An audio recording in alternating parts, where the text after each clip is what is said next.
ये एक काल्पनिक कहानी है और दिल को गहराइयों तक छू जाने वाली है। एक बार स्वर्ग में विचरण करते हुए कृष्ण और राधा एक दूसरे के सामने आ गए। विचलित से कृष्ण, प्रसन्नित से राधा। कृष्ण सब पाए, राधा मुस्कुराई।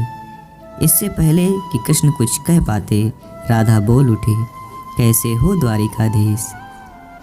जो राधा उन्हें कान्हा कान्हा कहकर बुलाती थी, उसके मुख से द्वारिकाधीश का संबोधन कृष्ण को भीतर तक घायल कर गया।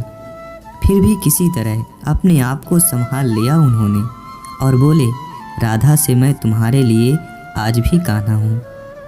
तुम तो मुझे द्वारिकाधीश मत कहो। आओ बैठते हैं, कुछ मैं अपनी कहता हूँ, कुछ तुम अपनी सुनाओ। सच रहूं राधा, जब जब भी तुम्हारी याद आती थी, इन आँखों में आंसुओं की बूंदें निकल आती थी। राधा बोली, मेरे साथ ऐसा कुछ नहीं हुआ, ना तुम्हारी याद आई ना आँखों में आंसू बहा, क्योंकि हम कभी तुम्हें भूले ही कहाँ थे। जो तुम याद आते, इन आँखों में तो सदा तुम ही थे। कहीं आंसुओं के साथ निकल जाते, इसलिए रोते भी नहीं थे।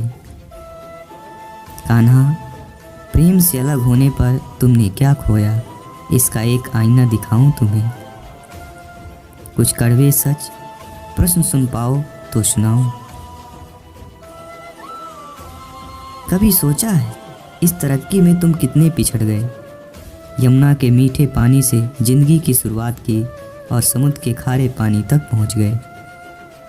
एक उंगली पर चलने वाले सुदर्शन चक्र पर भरोसा कर लिया और 10 उंगलियों पे चलने वाली बांसुरी को भूल गए। कान्हा, जब तुम प्रेम से जुड़े थे तो जो उंगली गोवर्धन पर्वत उठाकर लोगों को विनाश से बचाती थी, प्रेम से अलग होने पर वही उंगली क्या क्या रंग दिखाने लगी।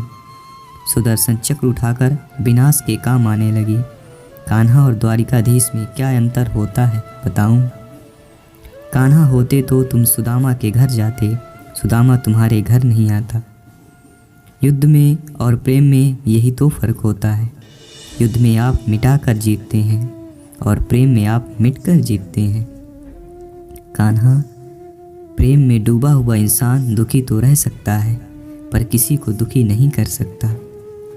आप तो कई कलाओं के स्वामी हो, स्वप्न दूरदृष्टा हो, गीता जैसे ग्रंथ के दाता हो, पर आपने ये क्या निर्णय लिया। आपने अपनी पूरी सेना कौरवों को सौंप दी और अपने आप को पांडवों के साथ कर लिया। सेना तो आपकी प्रजा थी, राजा तो पालक होता है, उसका रक्षक होता है। आप जैसे महाज्ञानी उस रथ को चला रहे थे जिस पर बैठा अर्जुन आपकी प्रजा को ही मार रहा था।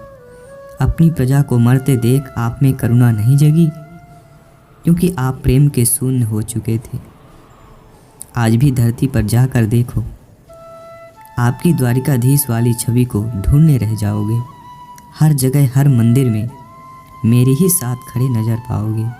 मैं जानती हूँ कान्हा, लोग गीता के ज्ञान की बात करते हैं, उसके महत्व की बात करते हैं, पर धरती के लोग युद्ध वाले द्वारिकाधीश पर नहीं, प्रेम वाले कान्हा पर भरोसा करते हैं।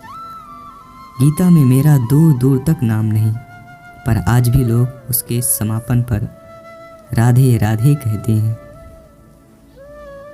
ये कहानी काल्पनिक जरूर है, पर इसके भीतर छिपी सीख बहुत महत्वपूर्ण है।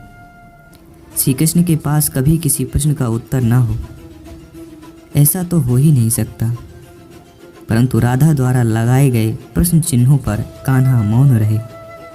यही तो है प्रेम में समर्पण का भाव। पराक्रम में हमें हर किसी को हराना होता है, तब भी हम जीत कर भी हार जाते हैं, परंतु प्रेम में एक ही कईयाँ दिल भी जीत लेता है। सही कहा है कि छोटी सी उंगलियां पर पूरा गोवर्धन पर्वत उठाने वाले भगवान श्री कृष्ण छोटी सी बांसुरी को दोनों हाथों से पकड़ते थे। फिर मिलेंगे दोस्तों अगली कहानी के साथ। तब तक के लिए अपना ख्याल रखना और हमेशा मुस्कुराते रहना। राधे राधे।